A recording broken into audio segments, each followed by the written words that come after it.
Evangelio de Marcos, capítulo 7, desde el 1 hasta el 23.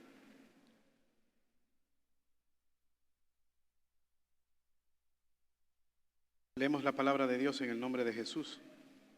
Se juntaron a Jesús los fariseos y algunos de los escribas que habían venido de Jerusalén, los cuales, viendo a algunos de los discípulos de Jesús comer pan con manos inmundas, esto es, no lavadas, los condenaban. Porque los fariseos y todos los judíos, aferrándose a la tradición de los ancianos, si muchas veces no se lavan las manos, no comen. Y volviendo de la plaza, si no se lavan la mano, no comen. Y otras muchas cosas hay que tomaron para guardar, como los lavamientos de los vasos de beber, de los jarros, de los utensilios de metal y de los lechos. Le preguntaron pues los fariseos y los escribas: ¿por qué tus discípulos no andan conforme a la tradición de los ancianos, sino que comen pan con manos inmundas?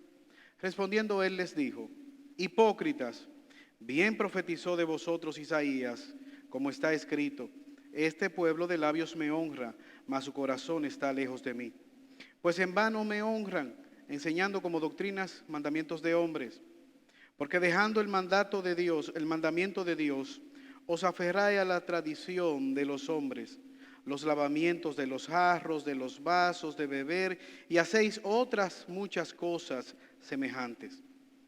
Les decía también: bien invalidáis el mandamiento de Dios para guardar vuestra tradición.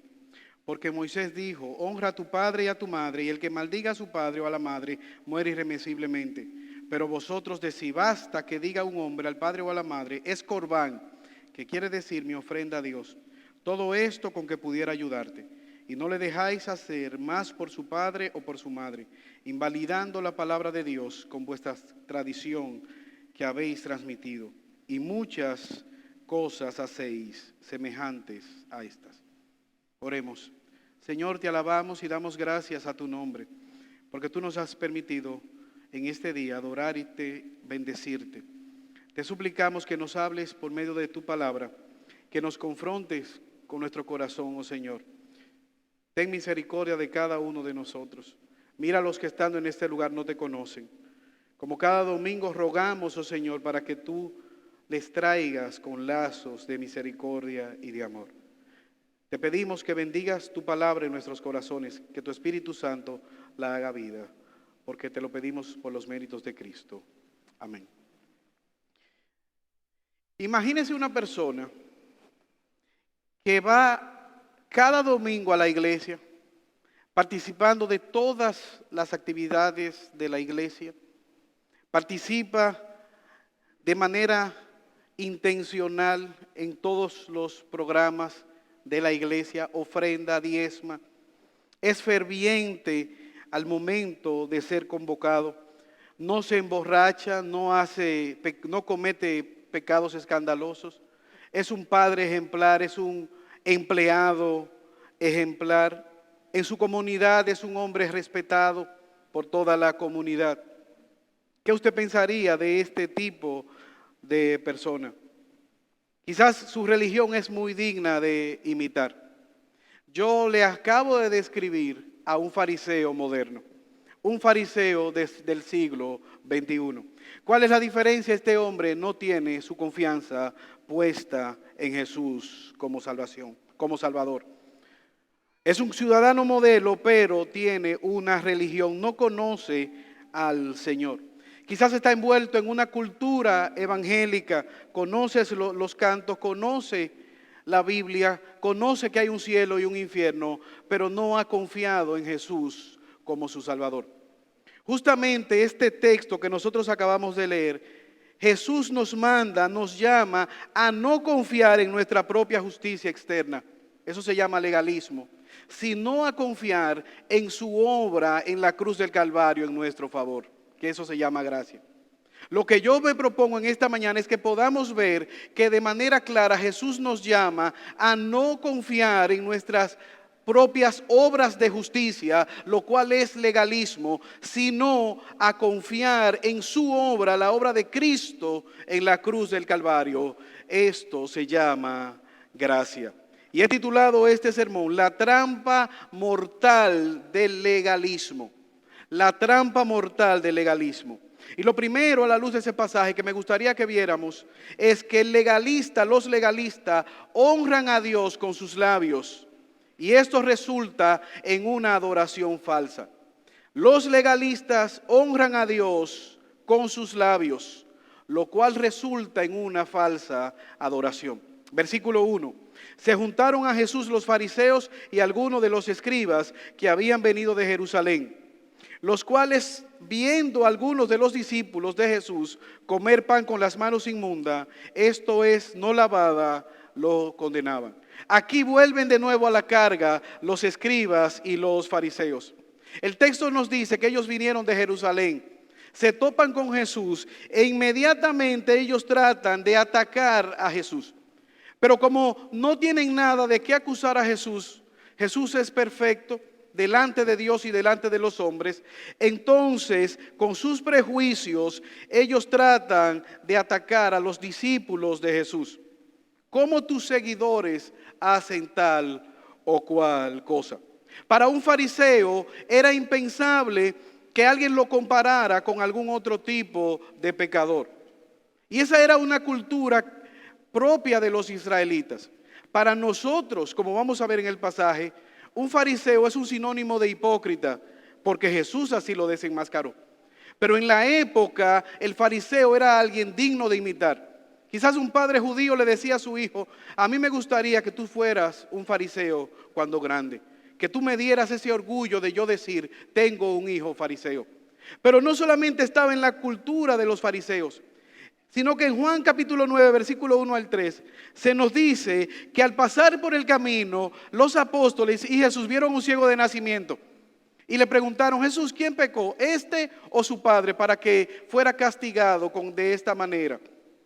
Porque ellos entendían que aquel niño ya adulto que había nacido ciego era fruto de algún gran pecado cometido por él o quizás heredado por sus padres. Y lo que Jesús está diciendo, todos estamos bajo la influencia del pecado.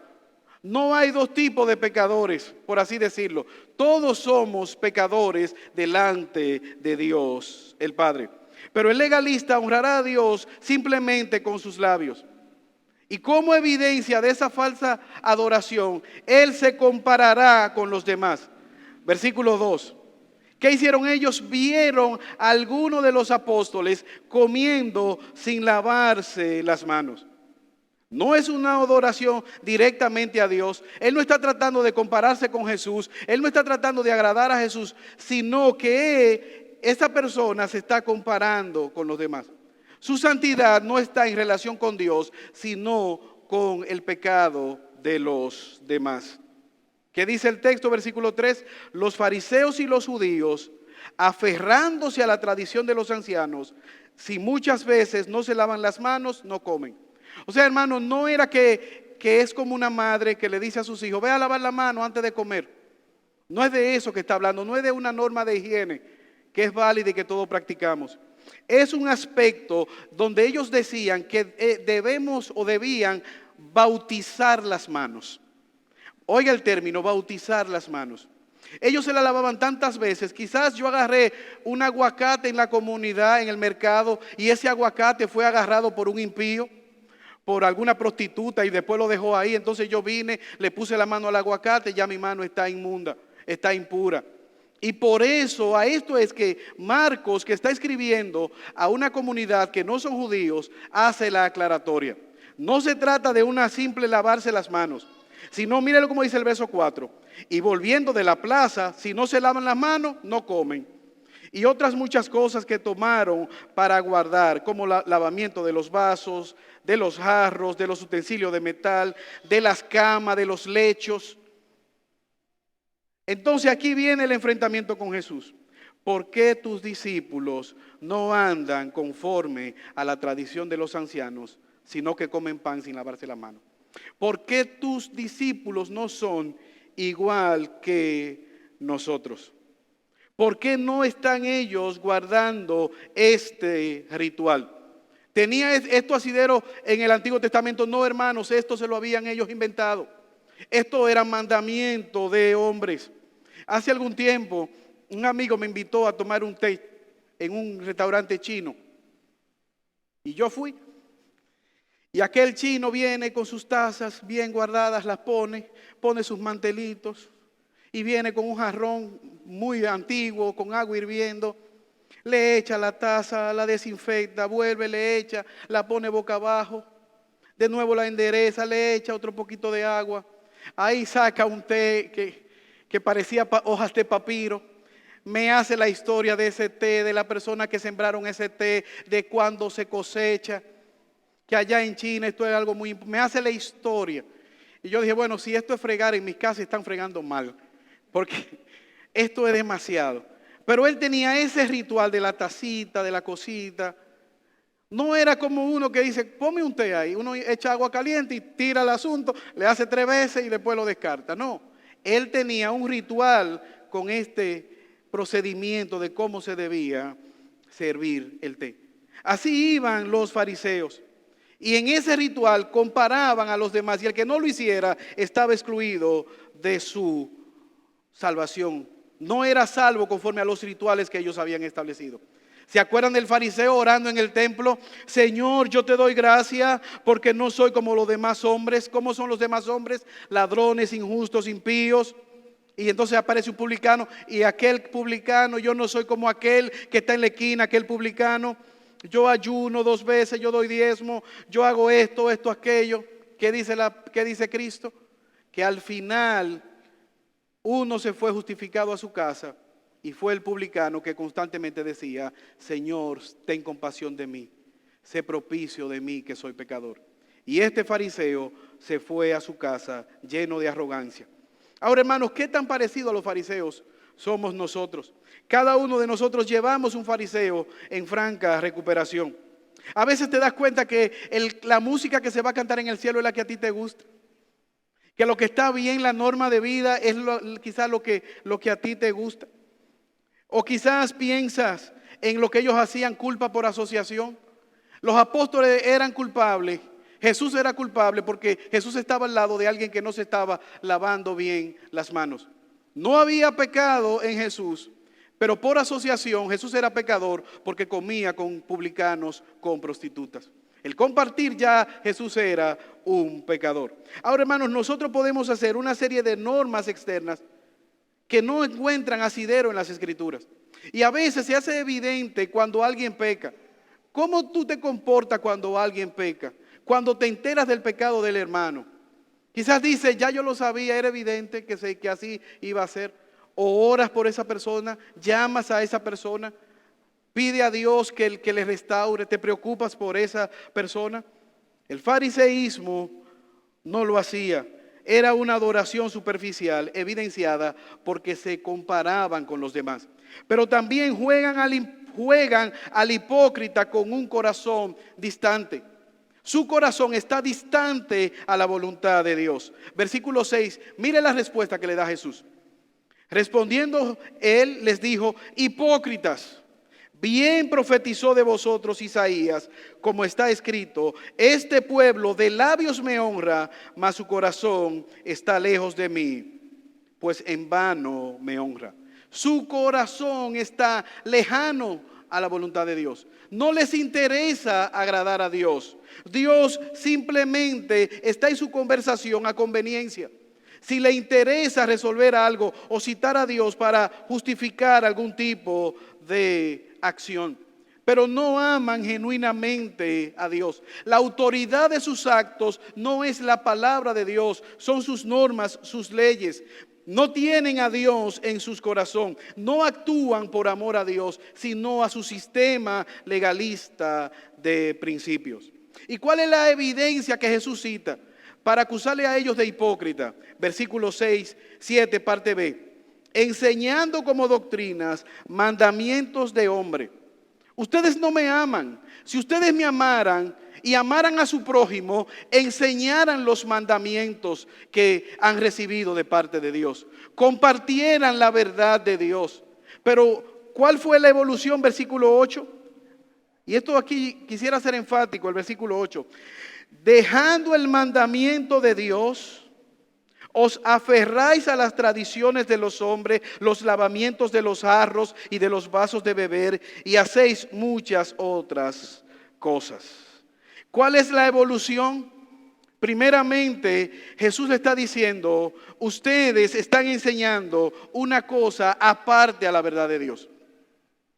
Pero no solamente están enseñando eso, sustituyendo la verdad de Dios, sino que le están dando la misma categoría de la palabra de Dios, para finalmente terminar desplazando la verdad de Dios. Hermanos, si usted piensa en las sectas, muchas de ellas o todas han sustituido la palabra de Dios. Usted piensa en el mormonismo y ellos no tienen la palabra de Dios, la Biblia, como fuente de autoridad. Ellos tienen el libro del Mormón que finalmente desplaza la palabra de Dios, la Biblia, como palabra de Dios. Si usted piensa en los adventistas, ellos tienen los escritos de Elena G. de White, que termina ¿qué? Sustituyendo la verdad de Dios. Si piensan en los testigos de Jehová, lo propio harán con sus escritos, con la atalaya y las revistas que terminan sustituyendo la verdad de Dios. Si piensa en un católico romano, lo que tiene que ver con las tradiciones de la iglesia, lo que dicen los concilios, terminan sustituyendo la verdad de Dios. Solo el evangelio, solo el cristianismo proclama que la única autoridad verdadera es la palabra de Dios. Pero estos invalidaban la verdad de Dios y la sustituían. El legalismo sustituye la verdad de Dios por la tradición. Por eso, hermanos, en Gálatas capítulo 3, versículo 1, Pablo escribe duramente esta carta a los hermanos de Galacia. La sangre de Cristo todavía no se había secado bien en el madero y ya los Gálatas estaban cambiando el evangelio que Pablo les había anunciado. Ya ellos estaban abrazando al judaísmo y poniéndolo al lado de la verdad de Dios. Por eso el apóstol Pablo le dice, oh mis estúpidos Gálatas, oh mis tontos Gálatas, ¿quién les enseñó para no obedecer la verdad que tan claramente le ha sido anunciada? ¿Quién les enseñó a escapar del evangelio? ¿Quién les enseñó a ustedes a buscar otra cosa que no sea Cristo y este crucificado? Ustedes fueron salvos por la gracia de Dios o por guardar la ley. Evidentemente que en su misericordia Dios les salvó. Ahora, hermanos, eso tiene implicaciones para nosotros. El cristianismo no se trata de un conjunto de normas religiosas a las cuales tú debas someterte. El cristianismo, el evangelio proclama la buena nueva de salvación, que Dios se encarnó y vino a proclamar, a buscar lo que se había perdido. No se trata de lo que nosotros hacemos para ganar nuestra salvación, sino de lo que Cristo hizo en la cruz del Calvario en favor de nuestros pecados. Pero los legalistas honran a Dios con sus labios. Pero también vemos algo en este pasaje. Los legalistas invalidan la palabra de Dios y esto resulta en una desobediencia espiritual. No solamente rechazan, sino que neutralizan el mandato de Dios, rechazando los mandamientos y estableciendo los suyos propios. Mira cómo lo dice el verso 10. Jesús lo ilustra. Porque Moisés dijo, honra a tu padre y a tu madre, y el que maldiga al padre o a la madre muere irremisiblemente. Pero vosotros decís, basta que diga un hombre al padre o a la madre, es corbán, que quiere decir mi ofrenda a Dios, todo aquello que pudiera ayudarte. Y no le dejáis hacer más por su padre o por su madre, invalidando la palabra de Dios con vuestras tradiciones que habéis transmitido. Y muchas cosas semejantes a estas hacéis. No solamente rechazan la palabra de Dios, sino que también manipulan a conveniencia la palabra de Dios.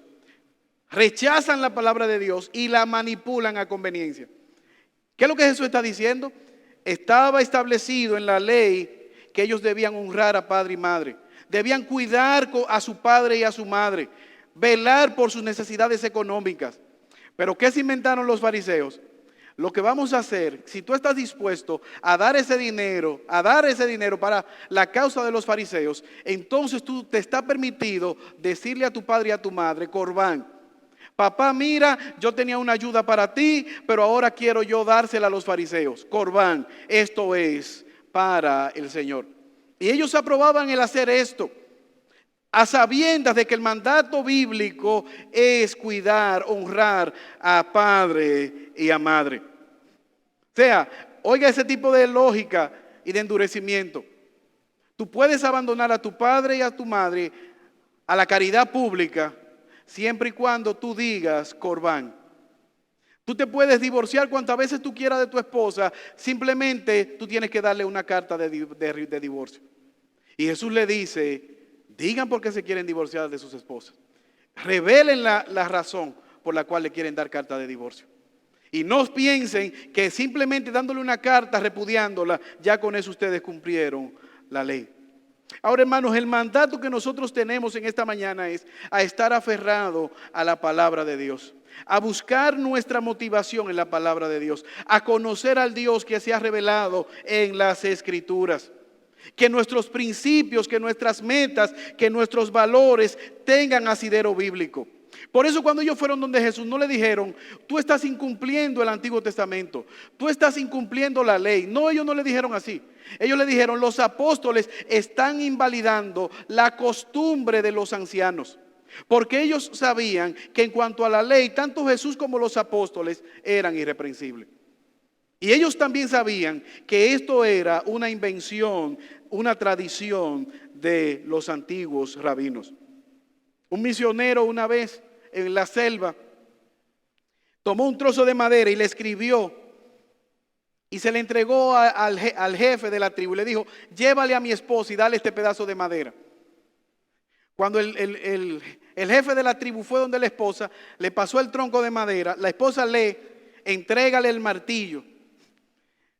Y la esposa le dio el martillo, llévelo. Y él se sorprendió. Él no sabía lo de la letra escrita en la tabla. Y dijo, oh, pero esta tabla es poderosa. Y se enganchó el pedazo de madera en el cuello y comenzó a compartir en la tribu que esta madera tenía poder. Porque él la pasó y sin saber, la esposa respondió. Hermanos, manteniendo la distancia, tú y yo debemos aferrarnos a la palabra de Dios. Tenerla en nuestros corazones y que sea ella la que dirija nuestra vida. No simplemente los mandatos terrenales, no simplemente las tradiciones que hemos asumido como creyentes, sino el mandato bíblico. Que no seamos como los sobrinos de mi esposa, que el otro día estaban jugando parchés y yo escuché que uno le dijo, da 48. Y yo dije 48, pero quizás la ficha máxima es 12. ¿Y por qué tú dijiste 48? Y él dijo, tío, lo que pasa es que nosotros estamos jugando con 4 dados. Con 4 dados, pero la norma del parché dice que son 2. De hecho, el parché trae 2. ¿De dónde sacaron los otros 2? No, buscamos otro parché y son 4 dados que vamos a participar. Y yo le dije, no, pero miren, las normas dicen. No, tío, este es nuestro parché y es nuestra jugada. Seguimos con 4 dados. Y yo, bien. Qué parecidos somos nosotros. Señor, esta es mi vida. Es mi vida. No se lo decimos así, ¿verdad? Porque es Dios. Tengo un problema. No le vamos a decir, no te metas conmigo, Dios. Pero a veces tenemos ese tipo de Dios. Tengo un problema, llamo a Dios. Tengo una situación difícil, acudo a Él. Pero después, en lo que es normativo, a arrepentirme de mi pecado, a vivir para su gloria, a obedecerle, en aquellas cosas que yo sé que por convencimiento es pecado, que las Escrituras me muestran, que el Espíritu Santo me da convencimiento de pecado, entonces ahí le digo, no, Señor, esta es mi partida. Gracias por la información, ya yo lo sabía. En tu vida, ¿qué está al mismo nivel de las Escrituras? ¿Quién es esa persona, ese amigo, esa amiga que tú le haces más caso que a la palabra de Dios? Los legalistas invalidaban la palabra de Dios, rechazándola, pero también manipulándola a conveniencia. Es increíble cómo nosotros somos artífices para justificar nuestro pecado. Todas las maneras que podemos torcer aún el Evangelio y justificar lo que está mal. Pero no solamente esto, los legalistas se confunden con respecto a la fuente de contaminación. Se confunden con respecto a la fuente de contaminación, lo que resulta en un falso entendimiento, en una falta de entendimiento verdadero. La Biblia dice que la contaminación tiene su raíz en el interior. Mira lo que dice Jesús. Versículo 14. Y llamando hacia la multitud, le dijo: oídme todos y entended. Nada hay fuera del hombre que entre en él que le pueda contaminar, pero lo que sale de él es lo que contamina al hombre. Versículo 16. Si alguno tiene oído para oír, oiga. ¿Qué es lo que está diciendo Jesús? Los apóstoles no entendieron nada. Pero lo que Jesús está diciendo, lo que tú comes va al estómago y de ahí es descartado. Pero realmente lo que está en tu corazón, lo que está en tus emociones, el pecado va más allá que un simple alimento, que un simple lavarse las manos. El pecado está impregnado en nuestros corazones. La contaminación no es lo que sale, lo que tú entras en tu boca y sale. No es la comida. La contaminación verdadera es el fruto del pecado. Es nuestra obra intrínseca. Nacemos siendo pecadores y anhelamos en nuestra naturaleza caída vivir conforme a nuestras concupiscencias. Jesús le está diciendo, el problema no está en lavarse mucho las manos. El problema está en tu corazón caído, en tu corazón pecaminoso. El problema no es saber la voluntad de Dios. El problema es que Dios ponga en nosotros el deseo de obedecerle. El amor por su palabra, el amor para servirle. Respondiendo en gracia, porque por gracia nosotros hemos sido salvados. Ellos no entendían que no se trata simplemente de lo externo, sino de un corazón transformado. Que estas normas fueron dadas al pueblo de Israel. ¿Para qué, hermanos? Para que ellos entendieran que Dios es santo. Todas estas normas externas de comer los alimentos, de cocerlo, de lavarse las manos, aparte de guardar la salud, estaban dadas por Dios para recordarles que ellos eran pecadores y que Dios es santo. Esas normas externas estaban ahí para acordarle al ser humano que el ser humano es pecador. Pero ¿qué ocurrió? Que la sangre de Cristo el Hijo nos ha limpiado de todo pecado. Y por lo tanto, esas normas externas del judaísmo, del lavamiento de las manos y de todos esos rituales que ellos hacían, en Cristo Jesús tienen cumplimiento. Por eso el libro de Hebreos nos dice que Cristo es superior incluso al sistema sacrificial. Porque una vez y para siempre en la cruz del Calvario el Cordero fue ofrecido y ya nosotros tenemos una correcta relación con Dios por medio de la obra de Cristo. Pero Cristo vino y ellos siguieron con este sistema sacrificial. Y duramente la iglesia enfrentó esta manera de pensar. El judaísmo, ese fue el problema de Pablo con Pedro. Que cuando en Antioquía, cuando llegaban los judaizantes, entonces Pedro se retraía. Quizás 2 días antes, alimentándose con su chuleta, su carne de cerdo, llegan los judíos, echaba para atrás. Entonces Pedro, si tú vives como un gentil, ¿cómo es que ahora, porque llegaron los judaizantes, tú quieres retraerte?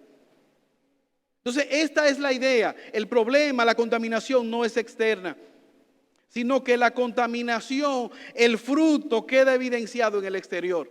Lo que sale al exterior es la evidencia de un problema en el interior. Versículo 21. Porque de dentro del corazón de los hombres salen ¿qué? Los malos pensamientos, los adulterios, las fornicaciones, los homicidios, los hurtos, avaricia, maldades, engaño, lascivia, envidia, maledicencia, soberbia e insensatez. Todas estas maldades de dentro salen y contaminan al hombre. Hermanos, el llamado al evangelio no es coge esta lista y ve y pórtate bien. Sin Jesucristo tú no vas a poder hacerlo. ¿Por qué? Porque no se trata solamente de guardar la ley, sino de tomar en cuenta el principio de la ley, la inspiración, lo que llaman los abogados el espíritu de la ley. Por eso la palabra de Dios dice, con respecto al adulterio, tú tienes conocido, no vas a cometer adulterio. Pero yo te digo que si tú miraste a una mujer y la codiciaste sexualmente, ya cometiste adulterio. O sea, no es suficiente con que tú te acuerdes que tienes un anillo de casado y que tienes una esposa. Es que con la ayuda de Dios tú honres aún con tu mente ese pacto que hiciste delante de Dios y delante de los hombres. Y es ahí donde nosotros necesitamos al Espíritu Santo que nos guarde. Es ahí que necesitamos orar para que Dios nos dé pureza en nuestra mente y que seamos fieles aún en nuestros pensamientos.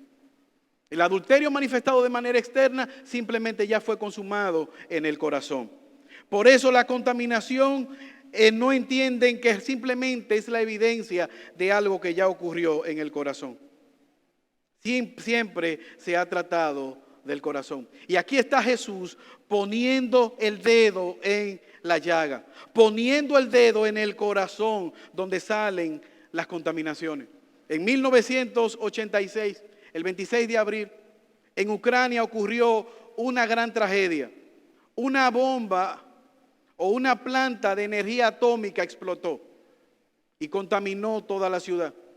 Pero a los habitantes de la ciudad se les dijo, no, miren, con esta mascarilla y con estos guantes ustedes son inmunes a la radiación.